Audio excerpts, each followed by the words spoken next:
panelist panel. Yes. Supported. Seconded. Third. That's on behalf of Mrs. Afolabi. Yes. So I'm going to call on us to come out here. Are the chairs okay here? Okay. So our first panelist, ladies and gentlemen, please welcome again Mrs. Omotolani. She is my boss, my friend, everything I put together from Children's International School. That's also my school. So she's one of the panelists. Our second panelist is Mrs. Afolabi. She is on her way. In fact, what she put, she said, I am panting and sweating. Inside AC, I'm like, no, don't worry. Just calm down, we're good. So in her place, Mrs. Issa will just start it for her so she joins us. Okay. And of course, they said, ladies, how do they say that thing? Ladies first. After men. So I'm also going to invite on stage Mr. Lanre, our senior. So how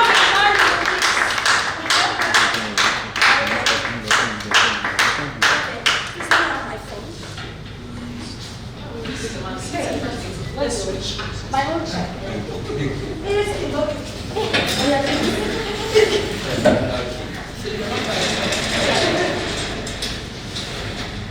Let me have the piece of paper. All right, thank you. Why is it? It's like this is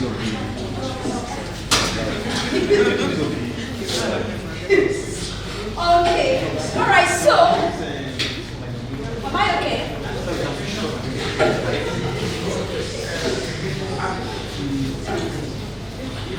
Okay. So, are you making use of the projection? No. So you want to switch it off and switch on the lights here? Yes. Okay. Okay, but so that they can see my stuff.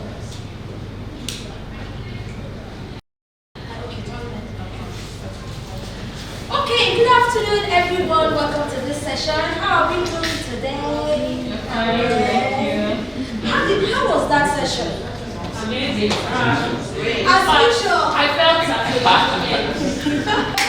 Wait until you hear Mr. Omotolani. Wait until you hear See, I just brought her here. She wasn't supposed to be here, but just wait. See what she has. Wait and see. Yes, exactly. Yeah. This place is sliding. Stop bullying. You are not the one bullying. Stop bullying my panelists. Okay. Alright, so our session right now is we're going to be exploring or we're going to be looking at the challenges. You know what she said? I'm the principal. I will call you and ask you a question. If you're not paying attention. So we're looking at challenges and opportunities in implementing inclusive assessments. Challenges and opportunities in implementing inclusive assessments.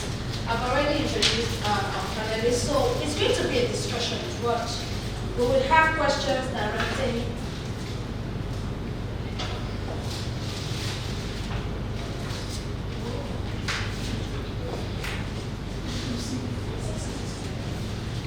Okay, so first of all, I like that keyword there, inclusive assessment. So for us to start, I'm just going to give each of the panelists 1 minute, 2 minutes to just talk about, share their ideas about inclusive assessment. What do you think that is?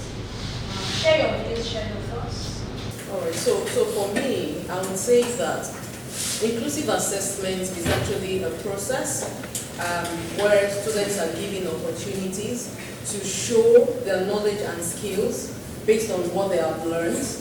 However, it's giving opportunity for children with diverse needs. It's giving opportunity to students, for you to assess students based on not just a particular geographical location, It could also extend to social inclusion, because there are some children that are really, really marginalized and they are at a disadvantage.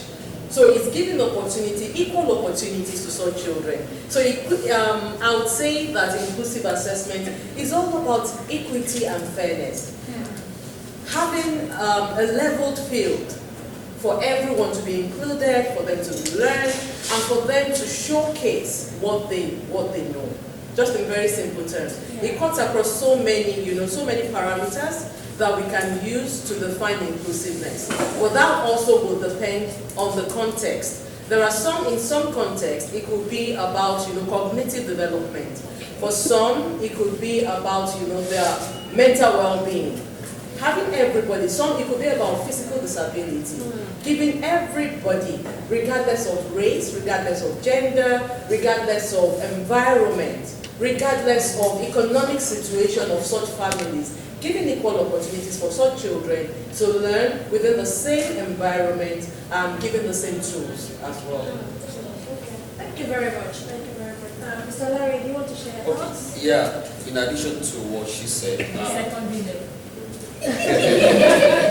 Okay, so from research point of view, right, inclusive assessment has 3 elements, key elements. The variety of tasks, then the variety of conditions considered for the assessment, and the variety of timing. So when we talk about the task, the various forms of tasks that has been shared with us, either essay or flip learning, whatever kind of task you want to bring into the classroom. So we need to ask first, do we have variety of tasks? Does the teacher take into consideration universal design for learners, so many other stuff like that? That comes on that task. Then when it comes to the condition of assessment, we need to check, are we only looking into supervised assessment alone or unsupervised? Is it only timetable assessment or untimetable assessment? That's condition under which the child is writing, or the learner, let me use the word learner, is writing the assessment, which is very critical. There are a few learners that would never do well under supervised assessment because of one reason or the other. But if you take them out of that pool of supervision, they flourish. Exam conditions. Yeah, exam conditions. So condition is very critical. We need to consider that. And of course, timing too. It's also, another aspect of inclusive assessment. We have students who, in civilized class, where students are given, permit me to use that one, right? Okay. Where students are given accommodation. It's not only for students with one learning disabilities or the other. We have students who are very bright, but they are slow. Yes. So, and if you time their assessment, they will never finish. And as long as they never finish that assessment, this grade will show that they are low flyers, whereas these students are actually high flyers. So it was just because of the time. Yeah, so those 3 elements were critical. Okay, talking about timing still, would timing also mean, for example, the time the assessment is given? Yes. Would that cover that timing as well? Yes. It does. Thank you very much, Dr. Isa. Okay. A couple practical examples, just come to my head. So maybe I'll just share those. I remember us needing to have a child do a formal evaluation because he fell into the very bright, slow writer category. And to promote the equity and fairness, we could not just give him additional time. Why? What is the data saying? Why should we give him additional time? So we did speak to the parents about this, and parents went to get him an evaluation abroad, and it ended up that he actually does have dysgraphia.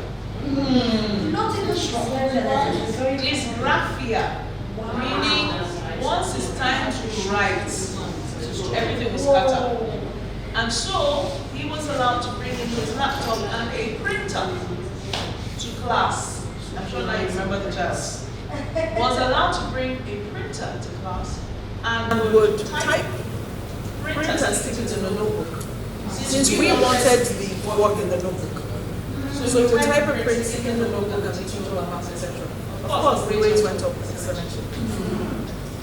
So again, it wasn't just us making an emotional decision, there was hard evidence to support the intervention.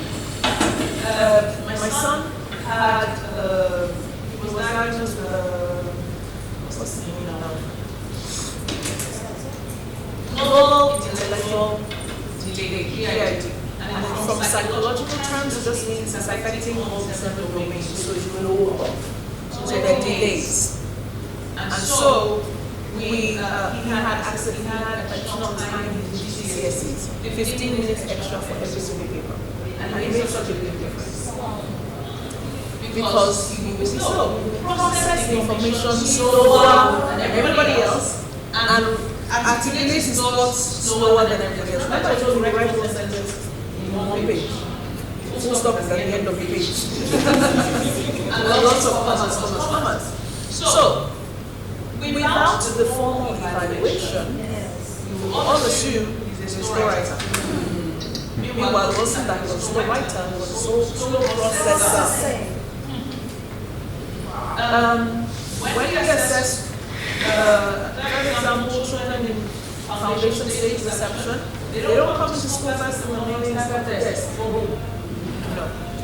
The teachers put them in a room, they're playing, they're doing stuff, and then the teachers pull out groups, small groups, and talk them through their writing. So that pressure of time, like you mentioned, is eliminated.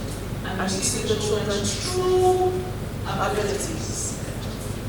The access arrangement, so all of these different arrangements as examples of inclusivity. Saying, yes, we're checking on what the children know, but we're making it as inclusive as possible. If I go back lastly to the example I gave, the 6th example where I put the letter, I helped to deal with the exam pressure by just saying, you're just replying the letter, what it was an assessment.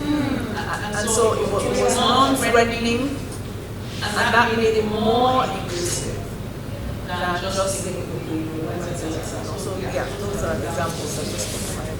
Thank you so much. This is you mentioned something about some children being marginalized. What do you mean by that? Okay, so I'm going to example. I was providing two examples she gave of a child who is graphic and her son, who is a slow processor. Yes. In a setting where everybody feels like school to learn, what's the big deal? Why should we give you a special attention by asking you what's so special about you? Why do you have to bring a laptop to class while others are writing? And here you have a boy, another boy, who is fixated on his device, but is not allowed, to bring that device to school because there is no reason for this particular boy. This person will feel marginalized if he's being bullied. If other children begin to pick on him and begin to taunt him, he will feel marginalized. Even though he was given that because of a need. Because of a need. Yes. So then he can still feel marginalized. He can still feel marginalized. In an example where you have all these Ivy League schools and maybe the scholarship for these 2 children out of 100 children who are coming from disadvantaged environments, whose experiences are totally different from the remaining 98 children. By themselves, if those children do not have the internal coping mechanism and strategies, that environment alone is intimidating for some children. Yes. And these children know themselves, so we should bear that in mind too. So it's not about, this is what the parents say to the children. They actually know those whom they do not belong to the same social status together. They know. They know. And so what do we do when we are in a situation like that, when we have children who are already feeling marginalized because of their background, because of their experience different from the other children. So that comes, in that case, culture then comes into play. What is the culture of the school? What is the culture of the class? What's, how do we promote inclusiveness within this environment? What's the school CSR, or what's the class mantra, for example? How do we promote collaboration? How do we promote equity? How do we promote kindness? Because these are softer skills that might not intentionally be measurable. Yes. Yes. But these are needed skills to help this child settle and thrive in that environment. Thank you so much. I'm still going to bother a bit on marginalization. And I want to ask, would that also include, because I asked him about the timing, would that include students who are in schools or in areas where, we can talk about, condition of assessment, variety of tasks, like she said, providing something for somebody who needs that. What about children who are in schools or in areas where it's not a low-cost school? Yes. They don't even have, their exam is going to define what is. And everybody is answering what is. It's not cascaded, it's nothing, it's the same thing for everybody. And we have students who have these needs. Nobody even realizes that they have those needs. Nobody even takes up. Write this thing. Did I not teach you? This thing was covered. I have done my part. Do your part. So my question is, how do we achieve inclusivity? How do we cater to these kind of students in these kind of schools when they come? Because we are trying to get to the point where assessment is effective. It is it's fair. It's all of these things we've mentioned. How do we deal with this kind of condition in those kind of schools, in those areas? All right, so we are looking at two different scenarios now, two different settings. Yeah. One economically advantaged, and the other, disadvantaged. Yes. And if you look at globally, if you look at the PISA scale, you look at OECD reports and all of that, the truth is there is a gap. There is a gap. For countries and governments, that have invested so much into their educational system, what they try to do as much as possible is to bridge the gap, such that it becomes, the margin becomes very, insignificant or very minimal, because the government invested in such systems. But even at that, we've heard of a school head in the UK who died recently because of Ofsted and all that. So, but we're not talking about that now. Now, in such instances, when there is a political will, when the government policies are favorable, so when the government is saying we are promoting inclusiveness for all, education for all, and it's not just on paper, it's not just, it's not just a statement out there as our educational 2030 goal or something. Yes. But we have a roadmap to driving and achieving that particular vision. We will be able to close the gap a bit. Because even governments that are funding, pumping money, investing into bridging the gap, is still not at par. Yeah? How much more government where there is no willpower?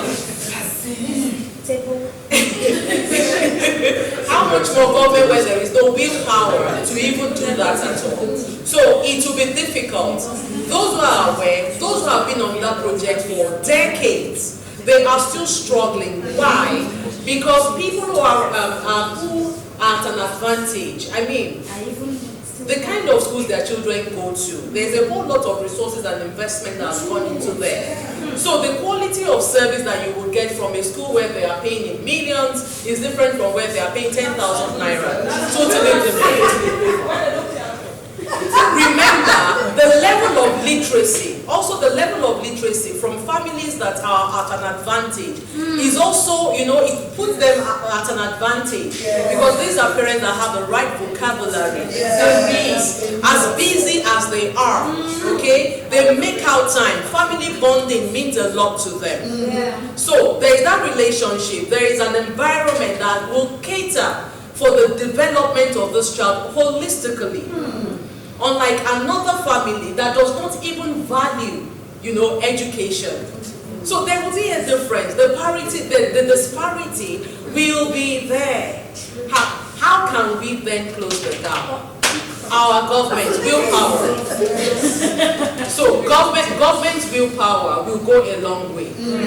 We have some organizations too that their CSR is probably education driven. They do so much, but how much can they do? For example, in Nigeria, we have over 20 million children who are out of school.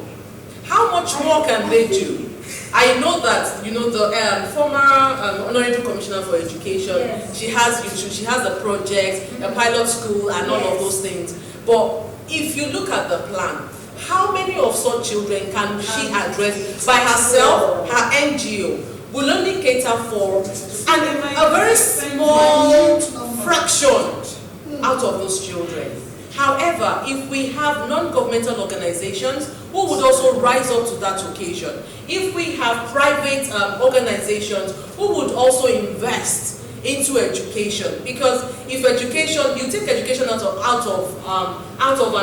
a system, there is no economic growth for the future. There is no progress for the future. There is no economic development and empowerment for the future. So there is a whole lot to do. So I'm using Nigeria as a case study now. Again, if you're looking at, has that been achieved in some other countries, even in Africa? I was doing the research and I was like, so which African country has the best educational system in terms of their literacy level? Maybe at almost 100%. And I realized that, yes, a very small country in Africa called the Seychelles, you know, has the highest education rate in Africa. But they are also, they have their own challenges as well. Almost every child is educated at least to the point of age 15. But don't forget again, is a homogeneous society. The population is very, very small. The GDP of that country, they have the highest GDP in Africa. So they have the resources to pump into education. So unlike us that we have, you know, we are very diverse. Our context is totally different. But what we can do in Nigeria is maybe reach out, you know, to private organizations. You have some state government that are taking education seriously as well. Lagos state government is a very good example, and you know, a big round of applause. They are doing everything to ensure that, you know, education level is education and that gap is being closed. But there's so much they can do too. Then we have so many challenges at our hands. But for me, I feel that here in Nigeria, it will take a whole lot of collaborative effort among the private organizations and non-governmental organizations to help. The government cannot do it alone. Thank you so much. So that's just one challenge. So Mr. Lanre, I'm going to come to you and I'm going to say, can you share some other challenges, barriers to inclusive? It sounds very interesting. Inclusive assessment. How realistic is it? Is it really realistic? What are challenges? Yeah, it's realistic, right? Let me start from something piqued my attention from the story they shared about the child that had a slow processing. Yeah. So, I mean, understanding metacognition and several other things linked to that reflective action process. Oftentimes, students that we, even assessment may have shown that they have slow processing, you know, speed. It's really because they are deep thinkers. That's her song. Yes, because they are deep thinkers. So she shared with us about the success criteria, and I took something. Then what I need to go back to school to do with all our staff. right? She broke down the success criteria. I mean, that's what I was like, wow. You know, sometimes you give students work to do. If the success criteria is not broken that way, a deep thinker will go so far instead of going naturally and just moving on the skill. So others could just move that way and you say, oh, they are fast, they submitted, but this guy is thinking deep. But if the success criteria is well spelled out, he or she will know, I don't need to go to this team, I don't need to just go that way. So, yeah. So for me, I think something as simple as success criteria can help us to achieve inclusivity in our classroom. Yeah, the issue of economy and all that is a big issue, but mindset is very critical. Yep. Even in schools where low-income communities, right? If we all become advocates of inclusive learning to schools like that, if the mindset changes, it doesn't cost anything to redraft your success criteria. It doesn't cost anything. It's all about Just the issue of mindset. If that can change, several other people can come on board and we can change the whole lot. And the second aspect I want to talk about is the issue of community engagement. It's very, very important. I know to a large extent, a whole lot of people may want to say, oh, teachers, draft your assessment this way and do it that way. We want to put the bulk of the, I don't want to call it blame, but the responsibility on teachers. But the truth is that teachers they just expedite the curriculum, right? Sometimes the hands are tied.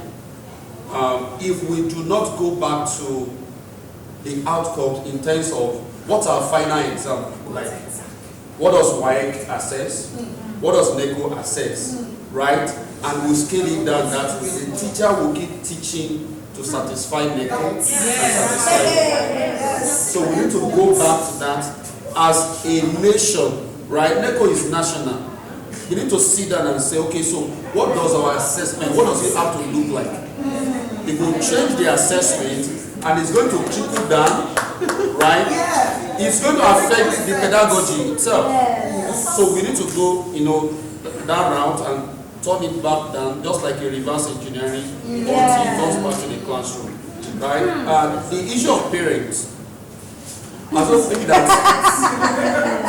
that parents need to be educated, and we need to take parent-teachers forum, PT, and all those things very seriously.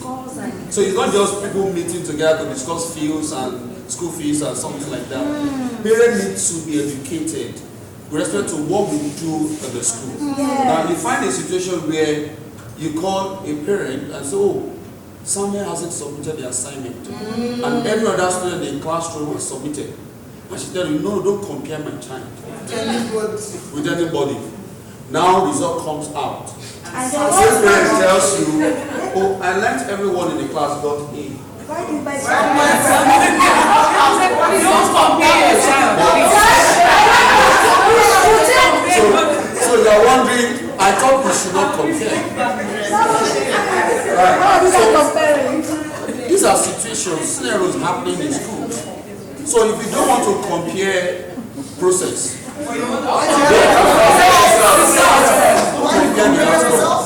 so it's a big issue that we need to carry parents, alongside. And I will still mention back to the issue of NECO. I mean, I deal much with the foreign curriculum. And I know the various accommodation. I'm not sure NECO has any form of accommodation. Right? So that's a very big issue. And even the grading system itself. So if we notice that, oh, this child is struggling, I'm not too sure this child can be registered for an extended in mathematics. The child wants to go and study law. Why must he or she pursue A1 in math? All he needs is just a C.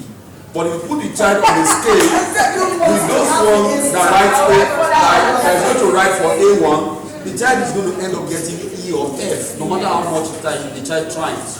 But if you scale it down as okay, we are bringing inclusiveness into our assessment at that level, then we can say, okay, those who really don't need mathematics or who are struggling, let us just do a core curriculum, and it's going to be simplified, I mean, the teacher will teach the child towards that, and at the end of the day, this child will not be burdened, and he or she will write the exam, and they will get the seed that he or she needs. So it's a whole lot of things that we need to know.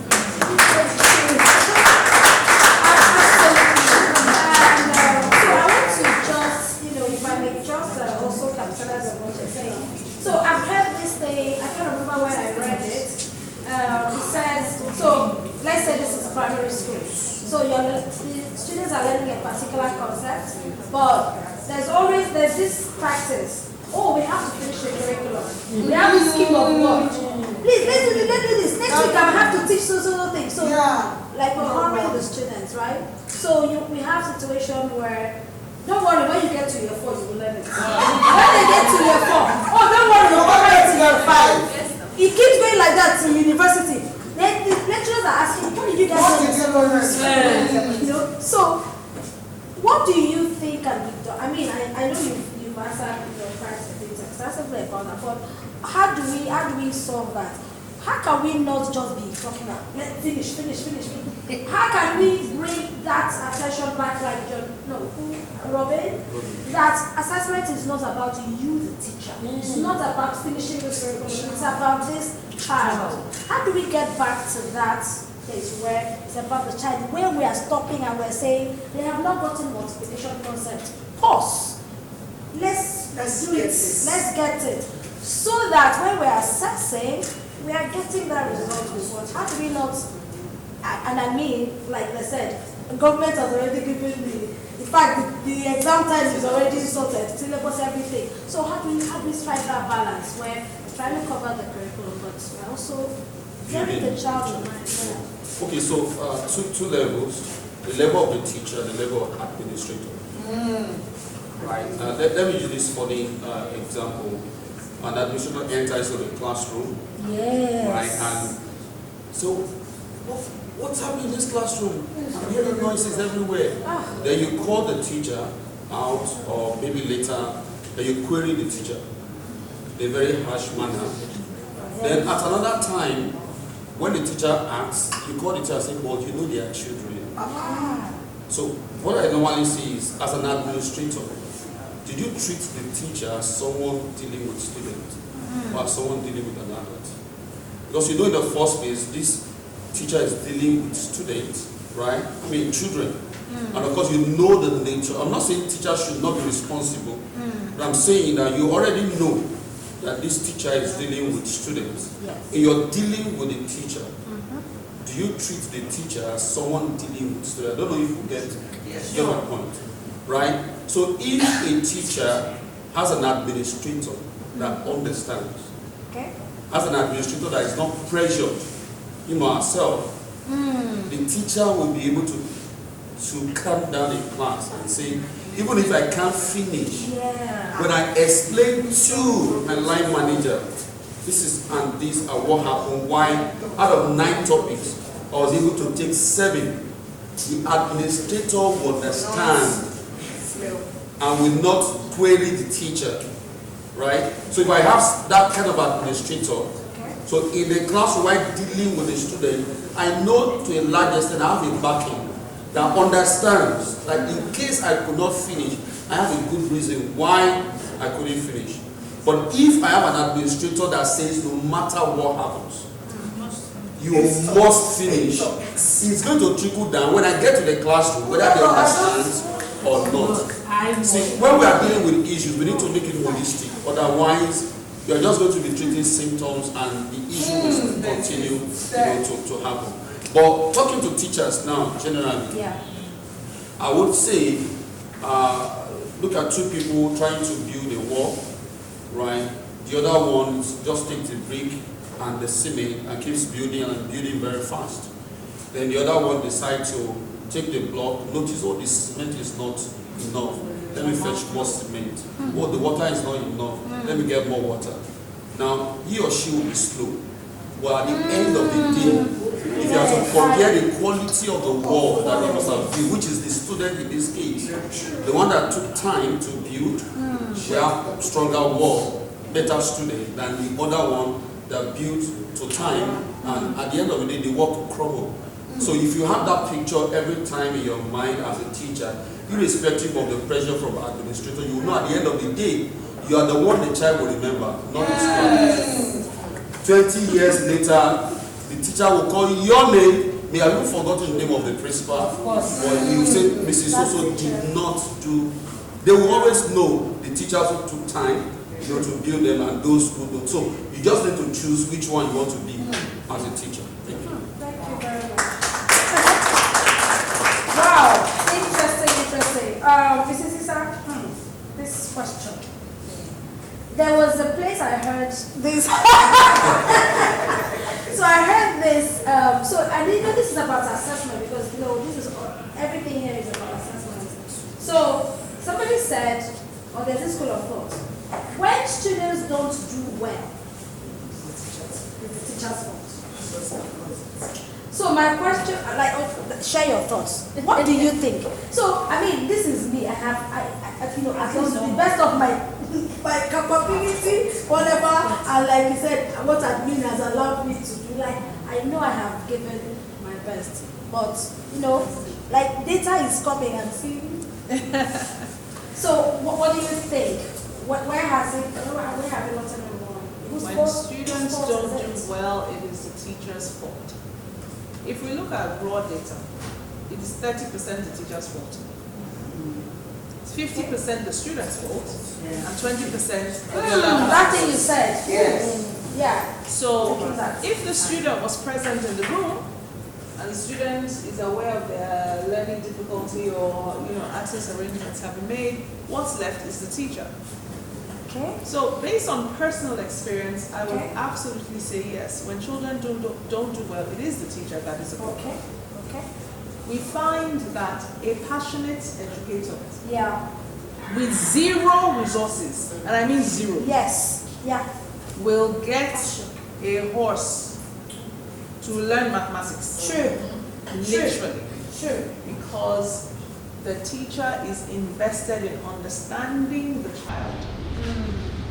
Noticing that in order for me to pick this child up, I need to add more cement, I need to add more water. We'll notice that these ones are ready to fly, so I let them fly. When there's not enough passion, we don't observe the children. We just treat this as a job, and we plug in the curriculum the way we've planned it, and if the outcomes vary, well, I plugged in the curriculum. I put in what I was supposed to put in. What I was given is what I dropped, and that's it. But where I am invested, where I am passionate, I see that, oh gosh, these children are struggling with this concept. You know what, guys? Let's go outside today. Yeah. Let us go and sit under the tree. I remember once in Abuja, I was teaching, this is year 8th grade, year 9, just 3. I was the English and social studies teacher, and we were revising something. No, hold on, not that one. I was French teacher at the time, French and English, yes. You taught French? Yes, I have taught French. I taught many things in my many lives. So in that particular school, yes, I did teach French, and so I was supporting. We were supposed to be doing revision, and it wasn't revising.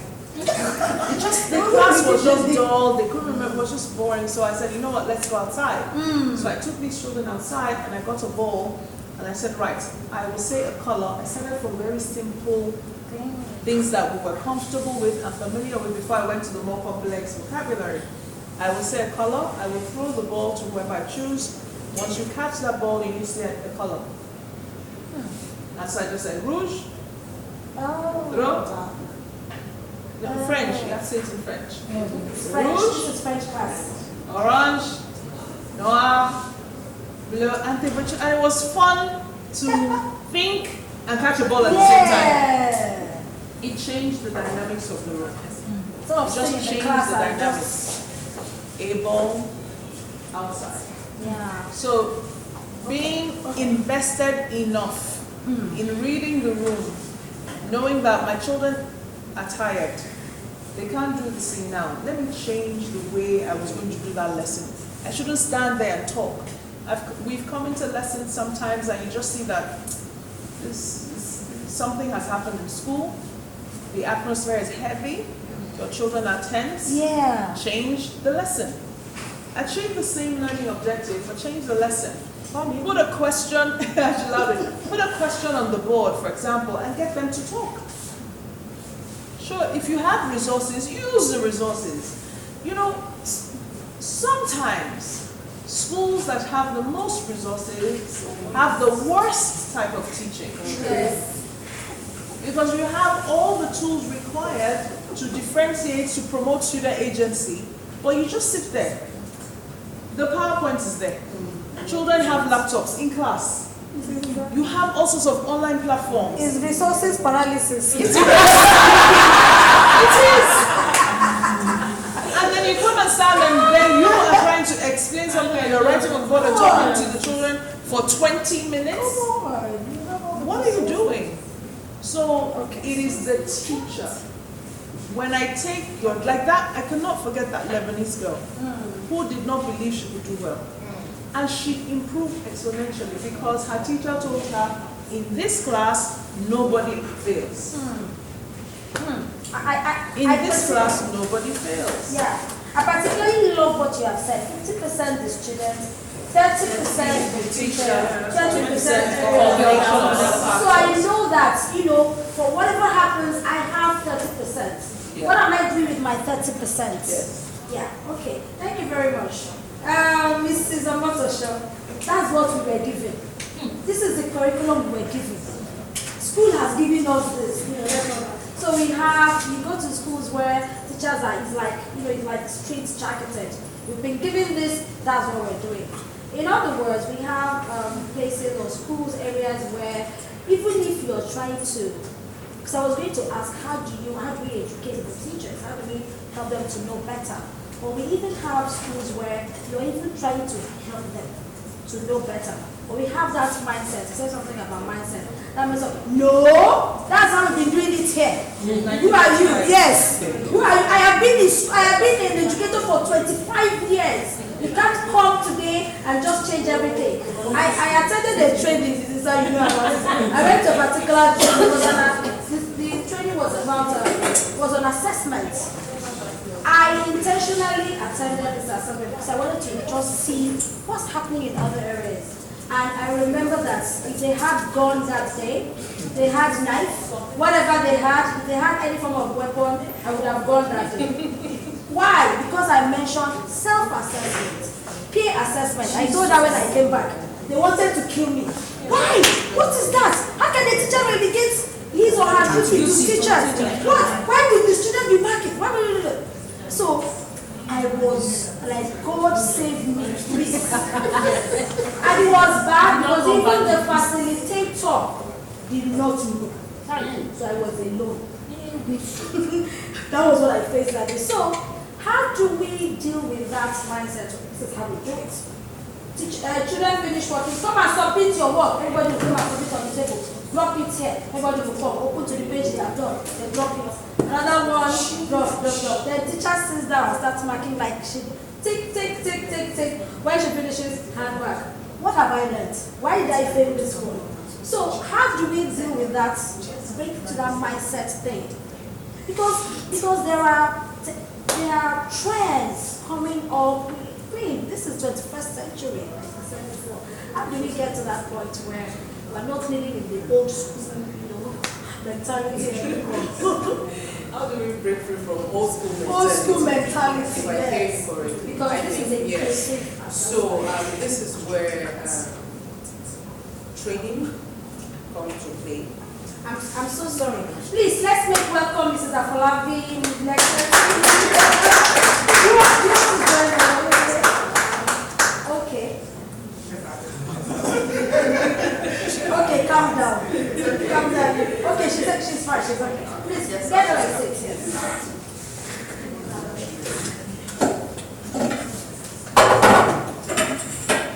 This is your seat. Your seat.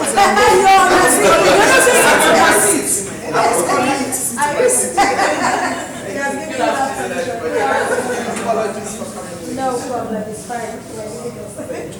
Okay, so he mentioned mindset, and I'm looking at the the demographics now. Okay. So these will be people that have been teaching for decades, approaching retirement, and you are as young as their last child. So what voice do you have? What opinion do you have? And so that in itself is a challenge. Now, in bringing about change, it doesn't happen overnight. It's never automatic. Primary school teachers in Lagos State at some point, a few years ago, never believed that they would be computer literate. They didn't have any business to do with that. But the narrative changed, when the government became more aware of the trends in education, and what did they do? Massive investment in CPDs.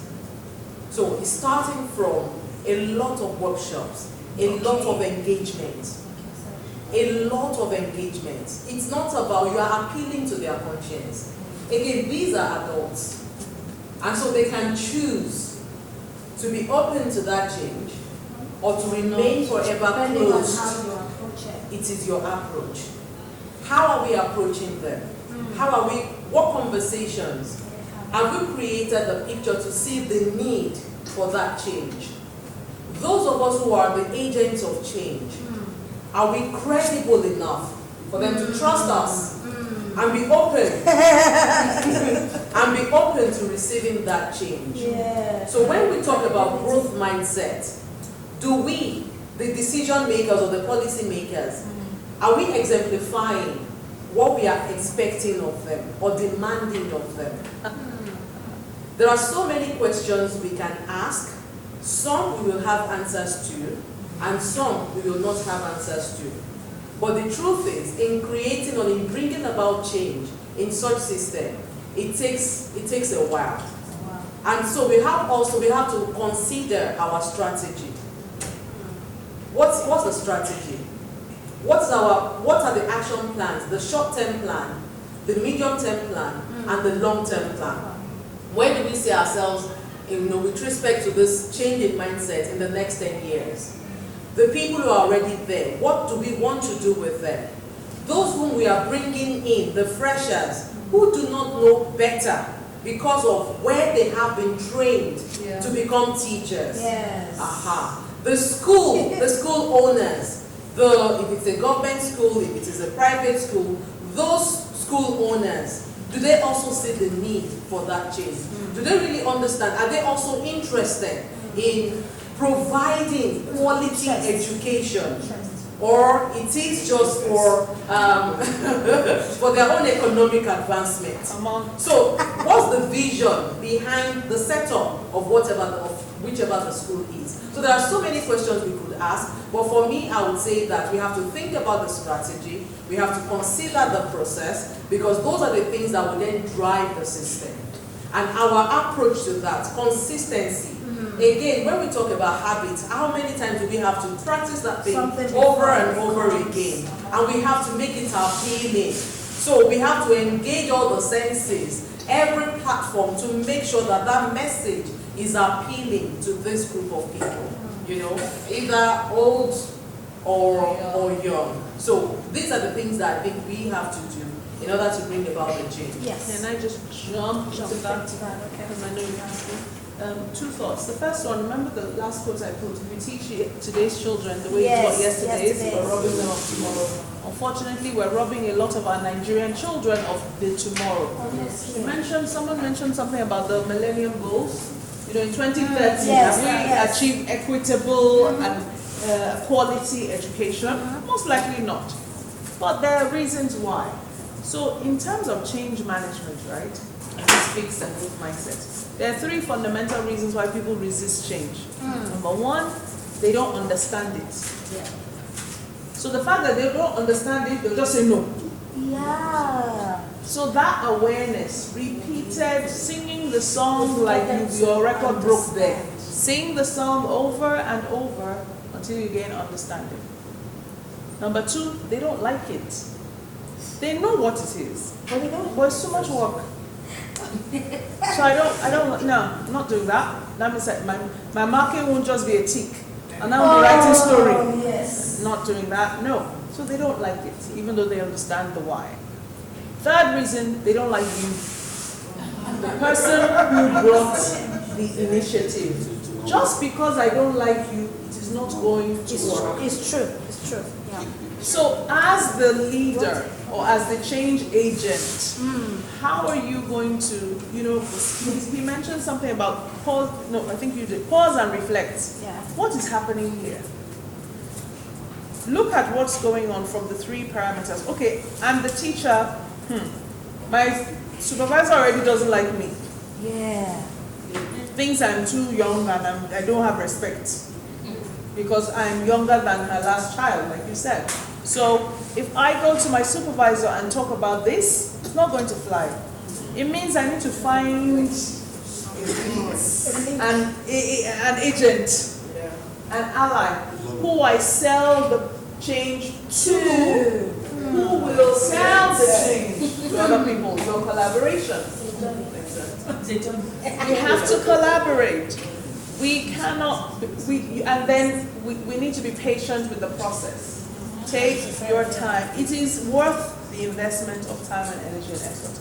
It's worth it at the end of the day. So you can't finish the curriculum. I just love what you said about the fact that, how I presented this in the past was, set me up to achieve 100% of 60%. I will learn 60% of this content, but I will understand it so well that I am guaranteed 60%. I may be so motivated, I may get 63 or 64% because of my deep level of understanding. But where you give me 100% and I'm unsure, I'm confused, even the 60% I would have been sure of, I will definitely fall below. So we, as teachers, you and I, we need to also dimension, which you said, our mindset. What am I doing with this child? Am I getting him to the 100% of 60? Or am I throwing out the 100% and just hoping for the best? Where are we going? Again, that is an approach to instruction and curriculum delivery that we need to consider to make it more inclusive. Include the one that can only get C. Yeah. Include the one that can maybe used to get D. Strengthen that D so it can become a C. But stop setting them up for the A. You know I have a problem. You know. The psychologist said something is wrong with me. Why are you still insisting that I must get to A? Mindset shift that we all need. Society pressure, like you said, mindset change that we all need. So we are inherently not inclusive. We're excluding those who have challenges. Thank you. Thank you so much. Can I add to the collaboration bit? Yes. I think that we cannot over-collaborate. And like you said, it doesn't always have to be the leader. Yes. There could be that young teacher that has just come into your school from another school and she is able to understand all of these principles and she's applying it, but her supervisor is turning her face because she doesn't want to give her the credit. Somebody has to acknowledge that person. There has to be a process in the school where you give people an opportunity to come and showcase for you. So sometimes you say, oh, you are really good at handwriting. Let's have a workshop. Sometimes what you say is, there's a board out there, during this term, at some point in time, go and put up your name and tell us what you want to showcase. Because every teacher has a strength. Sometimes the supervisors do not identify it. And I say, if you have a light, put it up there, let it shine. Blow your own horn. Come on. When people can learn from you, you get better, you get more confident at what you're doing. Now that's within a school. Then there are other schools down there. We come and we meet like this, and somebody is talking about, oh, there's this person in my school that is this, that is that. You should be writing the name of that school down and the name of the teacher in that school. And you should be taking that back to your school and saying that I hear there is somebody that is able to do this. We can learn from that person. And then what about exchange programs? Within the country and out of the country? I know that I have seen people, teachers, go out of the country, teach in another school for a term or two, and they have come back with, things that they had it in them, but they were just not aware. And they had an environment. And they had the environment, an enabling environment to showcase it, to learn it. They can bring it back. So I think that we can never underestimate. You looked into my notes because I was actually going to add that, success stories, comparing what works here and in another culture or country, and that's what Dr. Isa also said. Our communication skills. It's the way you deliver. If you're very good at something and you're strutting around like I know it all, nobody wants to hear from you. Sure. But if you're wise enough to handle it properly, you will find people coming to you wanting to support. Can you help with this? Can you help with that? So the attitude also matters. And I think it starts from up there. The leaders, how do the leaders make the teachers feel? Do you over-celebrate the ones that are really good, or do you recognize strengths in other people, like you said, that you can nurture, and then they turn around and say, do you know I didn't have that in me? I did not realize that I stand up, because you give them opportunities to display in little groups, then bigger groups, and then we all benefit from it. Thank you so much.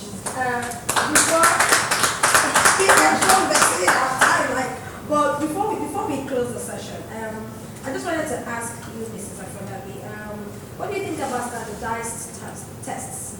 Because teachers always say, because we have that, in class, you're telling me, use these resources, if the child is kinesthetic, let them use this, cater to the auditory learners, we have all those intelligence, linguistic, all of that. However, in exam, we're doing the same thing. Everybody is doing the same thing. So, where's that balance? Why then I waste all that time trying to cater to the auditory learner, kinesthetic? So, what do you think about that? And truly, sometimes you see that standardized tests, you don't really show. I know what I can do. When you say, I know what I can do. I know you're not giving it to me. It's like that illustration that said all the animals, the test is everybody climbed the tree. And the fish was there, we already knew who was going to get there first. So, what do you think about that? Can you just share your thoughts around that? Obviously, standardized tests are not inclusive. And as teachers, we should be inclusive. So we cannot keep saying that, we're an inclusive school, inclusive environment, and everything is in place. So I walk in and I say, this is nice. But when it's time to test, you don't take that into consideration. That is obviously not very fair. It's not a fair, standardized tests are not fair, in my opinion. They are not fair. And they're also a reflection of lazy educators. Because if you're not lazy, you've been with children throughout the session, throughout the term, and you know that, this boy is able to do this, this child is able to do that. And then when it comes to assessment, it's all about standardized, and you're not giving them an opportunity to showcase what they know, the way they know how to showcase it. I do not agree with standardized. I think that as we teach, there's differentiation in teaching, there must be differentiation in testing as well. There must be differentiation in testing as well. Thank you so much. Okay, to round off the session, Mr. Lanre, I'm just going to ask you, what's the future of inclusive assessment? What do you think? Moving forward. Okay, the future is bright. So let me be optimistic, right? The future is bright. I see a future of assessment where parents themselves will be confident enough to allow the school differentiate assessment for their children. Yeah, I see a future like that. I see a future where we'll be able to use technology to assist, inclusivity when it comes to assessment in terms of adaptive, learning, where we are going to use technology to facilitate inclusivity in assessment, formative assessment, where the kind of assessment we have will not just be at the end of the day. Formative in nature. Seeing a time where WAEC could be requesting intentionally now for continuous assessment, and the integrity of our school can back that up. I see a future like that. That's what so it's not like our children must pass. Okay. Go ahead. Okay, so I was going to say that that's actually coming to reality in some parts of the world. Okay. To be honest. During COVID, for example, I remember, the UK government, there was no IGCSE, there was no GCSE in the UK. And so what did they do? They relied on the teachers' judgment. Continuous assessment. Yes, that was what informed. And for them, one thing I like about them is there isn't anything like 60% is B or something. It depends on the cohort. So there's always that flexibility. So it changes from year to year. And then you have some countries also that are adopting that even in like Kenya, for example. You have 40% of whatever it is the teacher's judgment, right? But again, you have to test, you have to be sure of the quality of the teacher. That comes down to, what Dr. Issa said about 30% falls on the teacher. So, intentionality, the quality of education that the teachers have. Finland, there is nothing like homework and homework. Because the best of the best. So, teaching profession is very enviable in that society. And so they can rely on the teacher's judgment. You go to the American system, for example. Yes, I know that sometimes it can be assessment driven at some point. But before it gets to that point of being assessment driven, nobody goes into their classroom to say it's lesson observation. What are you doing? What's the quality of whatever? No, just take responsibility. You've got your core standard. Take responsibility. We trust you to teach your children.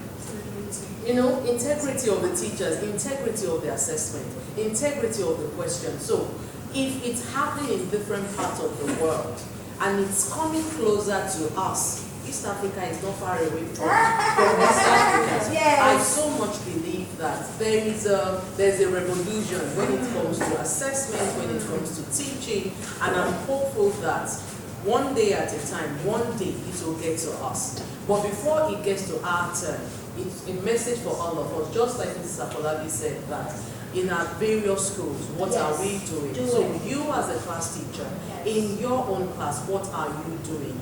When we talk about assessment, let's make good use of formative assessment as a tool for learning. It's not as a tool for learning. Let's be intentional. Let's be creative. Let it be performance driven. Let it be, when we talk about 21st century skills, how are we infusing those things, those skills to drive the learning in class? Of course, there are so many schools that it's the Nigerian curriculum that we have.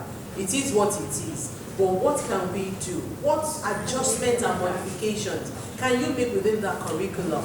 Yes? Now it's no more right on the wall. You must copy from the book. We keep going out for CPDs, for workshops, we go to workshops. Let's take those things back to our schools.